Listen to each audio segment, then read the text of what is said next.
கோவையில் நேற்று இரவு பெண் ஒருவர் அலறல் சத்தம் கேட்பது மட்டுமே பதிவான நிலையில் சிசிடிவி காட்சி வெளியாகி அதிர்ச்சியை ஏற்படுத்தியது. தற்போது இந்த சம்பவம் தொடர்பான முக்கிய ஆடியோ ஒன்று வெளியாகியுள்ளது. கோவை இருக்கூர் அருகே நேற்று இரவு 7 மணி அளவில் காரில் பெண் அலறல் சத்தத்துடன் கூடிய சிசிடிவி காட்சிகள் வெளியாகி அதிர்ச்சியை ஏற்படுத்தியது. இந்த சிசிடிவி காட்சிகளை கைப்பற்றிய போலீசார் விசாரணையில் குதித்தனர். இந்த சம்பவத்திற்கு பிறகு பெண் காணவில்லை என எந்த புகாரும் வரவில்லை என்றும் அந்த கார் குறித்து விசாரணை மேற்கொண்டு வருவதாக மாநகர காவல் ஆணையர் தெரிவித்திருந்தார்.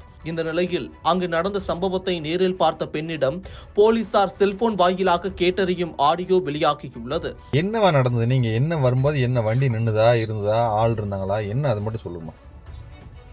நாங்க சாயந்தரம் 6:30க்கு மேல ஆபீஸ் முடிஞ்சு நடந்து வந்துட்டு இருந்தோம். சரி. நான் தனியா தான் வந்துட்டு இருந்தேன். இந்த பவர் ஹவுஸ் இருக்குல்ல, அதுக்கு பின்னாடி கூட ஒரு காலி இடம் இருக்கா, அந்த இடத்துக்கு நான் நடந்து வந்தேன். எனக்கு அந்த சைட்ல வந்து ஒரு வெள்ளை கலர் ஒரு சின்னதா ஒரு கார் ஆல்டோ மாதிரி இருக்கும். ஆல்டோட கொஞ்சம் பெரிய ஸ்டேஷன் கார் பேர்ல தெரியல. சரி.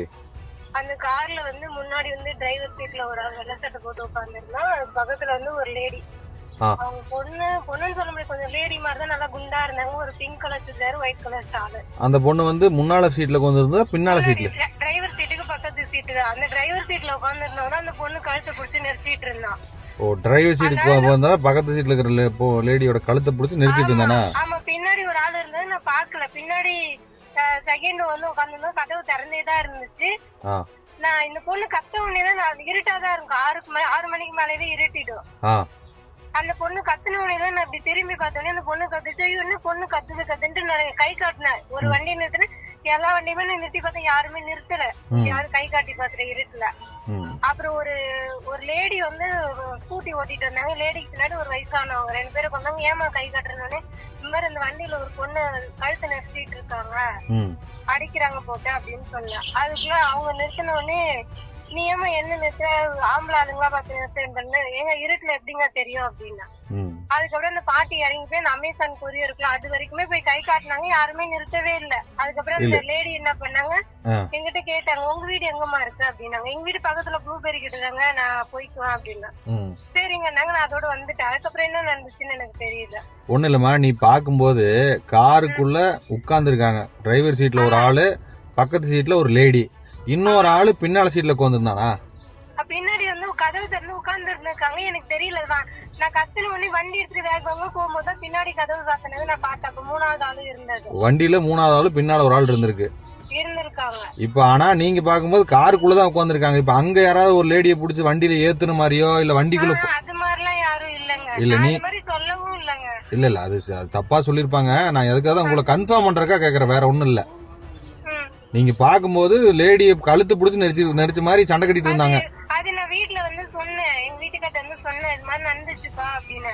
அவங்க என்ன சொன்னாங்க, அது குடும்ப சண்டையா இருக்கும், அது ஏதாவது அடிச்சிருப்பாங்க, அது நம்ம என்னன்னு யார்கிட்ட போய் சொல்ல முடியும் அப்படின்ட்டாங்க. அதுக்கப்புறம் தான் தெரிஞ்சது இவ்வளவு பெரிய இம்பாக்ட் வந்திருக்குன்னு எனக்கு தெரியாது. இல்ல அது ஒண்ணும் பிரச்சனை இல்ல, கண்டுபிடிச்சுக்கலாம், ஏதாவது ஃபேமிலி இஷ்யூவா தான் இருக்கும். இப்போ நானும் கேஷுவலா விட்டுட்டேன். இப்போ அந்த வண்டி வந்து அந்த ஆளுகளையோ வண்டியவோ இங்க ஏதாவது லோக்கல்ல நீ பார்த்த மாதிரி இருக்கா? இல்ல இல்ல, இருட்டு, எனக்கு ஒண்ணுமே தெரியல. கத்துன சத்தம் கேட்டுதான் நான் திரும்பியே கூட பார்த்தேன். அந்த லேடி என்ன மாதிரி சத்தம் போட்டுச்சு? அந்த லேடி என்ன சத்தம் போட்டுச்சு? ஐயோ அம்மா வலிக்குதுன்ற மாதிரி, அவங்க அடிக்கிறது ஹர்ட் ஆனா வலிக்கும்ல, அது மாதிரி தான் கத்துச்சு. அந்த மாதிரி தான் கத்துச்சு. மத்தபடி இந்த காப்பாத்துங்க அப்படிங்கிற மாதிரியோ இல்ல, உள்ளுக்குள்ள ஒரு சண்டை கட்டினா இப்படி இருக்கு அந்த மாதிரி. இந்த ஆடியோவை வைத்து போலீசார் விசாரணை மேற்கொண்டு வருகின்றனர். விசாரணையின் முடிவில் அங்கு நடந்த சம்பவம் குறித்த முழு உண்மை வெளிவரும் என போலீசார் தெரிவித்தனர்.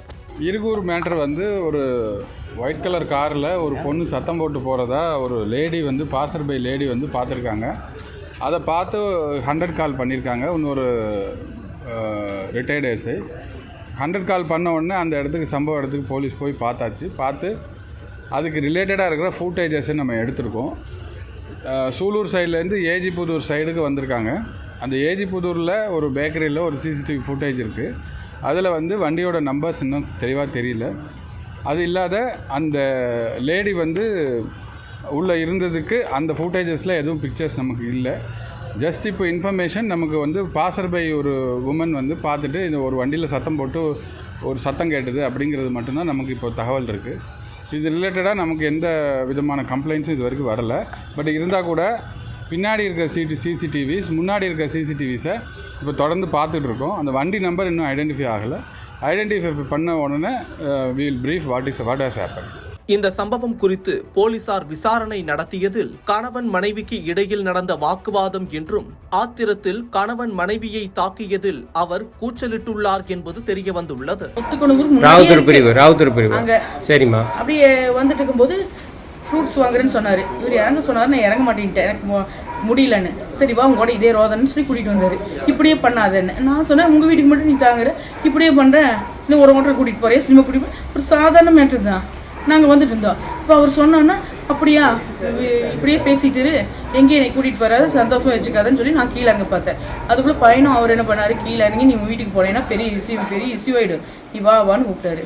நான் வரல, நான் கிளம்பி போகிறேன்னு. அப்புறம் காருக்குள்ளே பிடிச்சி நீ முதல்ல வா உள்ள, என்ன பிரச்சனை பண்ணாத, வீட்டுக்குள்ளே போய் பேசிக்கலாம் அப்படின்னு சொன்னார். அவர் ஒரு அடி அடித்தார். நான் திருப்பி ஒன்று வச்சேன், நான் வாங்கணுமா உங்கள்கிட்ட அப்படின்னு. அப்புறம் அதனால பையன் ஐயோ இது ஏன் இப்படி மான மரியாதையெல்லாம் வாங்குறீங்க, முதல்ல எடுங்க கார் எடுங்கன்னு கத்துனேன். இதுதான் நடந்துச்சுங்க சார். அப்புறம் நாங்கள் வந்துட்டோம் பேசாமல், அவ்வளோதான்.